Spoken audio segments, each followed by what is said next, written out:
Hi, I'm Margaret Martin at Mueller Guide. Today I'm going to be discussing wrist weights. So a lot of my clients will contact me and go, I want to increase weight bearing. I read about how important weight bearing is, so I got myself some wrist weights, and are you okay with it?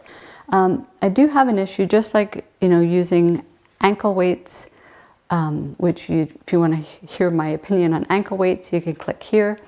But just like ankle weights, I have an issue when people start using weights at the wrist for walking. And so when we walk, as I mentioned in my video on walking, if you want to click here to find out more about the importance of rotation through the body, but I mentioned how arm speed dictates leg speed.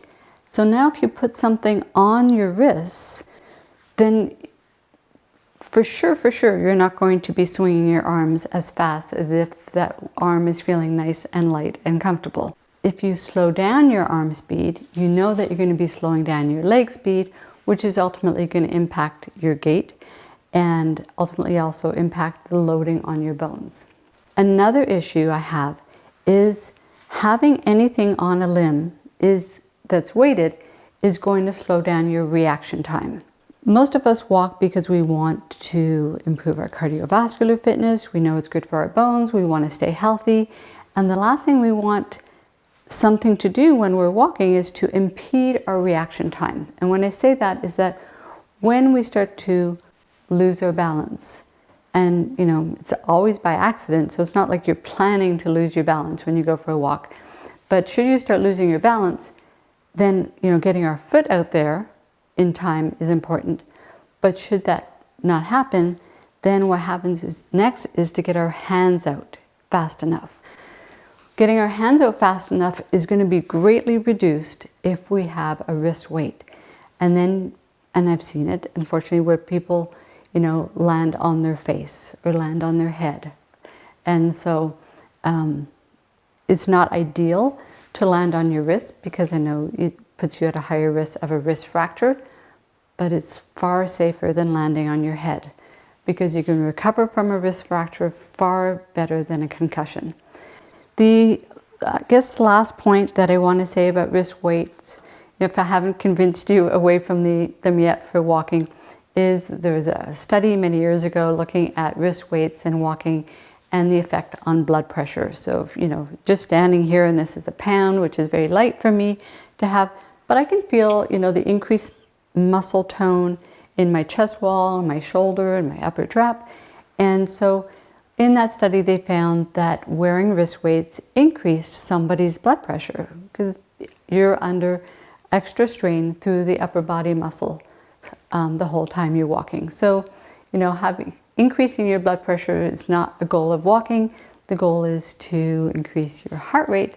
That ultimately is going to, in improving your cardiovascular fitness, reduce your blood pressure. In hospital settings and clinic settings, when somebody doesn't have the strength in their hands, or they have significant arthritis and holding weights is uncomfortable, the wrist weight is a really nice way to start to get some loading through the arms in some capacity. Now, and I say assistance because sometimes putting them on, if somebody does have a lot of hand arthritis, can be quite a challenge onto itself, whether it's the Velcro or the clips. Often then people will end up just having them at such a place that they can slip their hand in and out, but then they also then slide up and down the forearm a little bit. So this is always a challenge with wrist weights. So you're not going to be as precise as if you're holding 2 pounds, because that pound or 2 that you're wearing will change in terms of weight. Because when we lift, things like the lever of the weight is very important. So if I'm going to be holding, some dumbbells, I know exactly how much I'm lifting on my left side. I know I'm holding an 8-pound weight.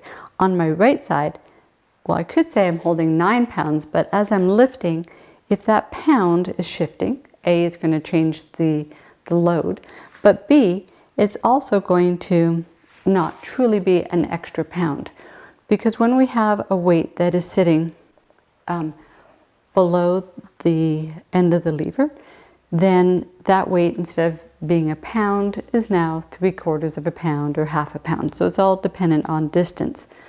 Now this might, you're going, well, I don't really care, I just want to get stronger.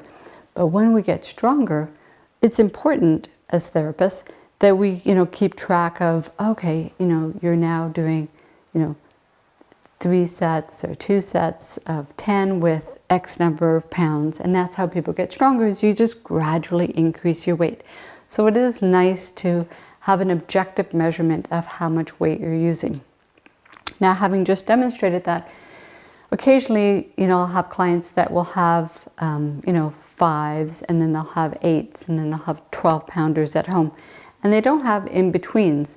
And so that's a nice way of actually going, okay, they're going, these 5 pounds are feeling really light.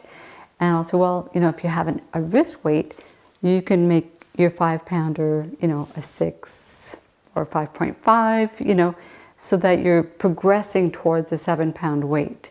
So there are good rules for the wrist weight.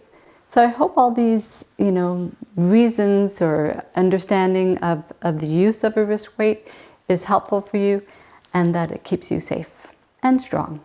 Thanks for joining me, and have a lovely day.